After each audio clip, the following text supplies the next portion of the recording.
C'est en 1789, alors que le duc de Penthièvre est seigneur de Brie, que le baron de Besenval est incarcéré.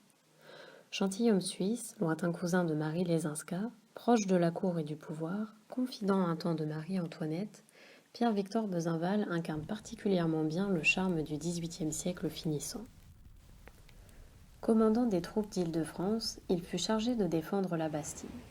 Il s'attira à la fois les foudres du peuple, persuadé qu'il a voulu tirer sur lui, et la réprobation de la cour qui lui reproche de ne pas avoir su empêcher la chute de la Bastille. Sur les instances de Louis XVI, il prit la route de l'exil. Arrêté à Villenaux, il fut ramené à l'hôtel de ville de Brie-Comte-Robert, puis conduit au château en attendant son jugement. Il n'y fut pas très malheureux car il écrit dans ses mémoires. On m'établit dans les débris d'un vieux château fort qui jadis a défendu cette petite cité. Je ne sais contre qui. Cette masure était inhabitable. On répara du mieux possible la partie qui m'était destinée. Mes journées n'étaient pas très désagréables. Je lisais, je m'amusais des espiègleries de la basoche.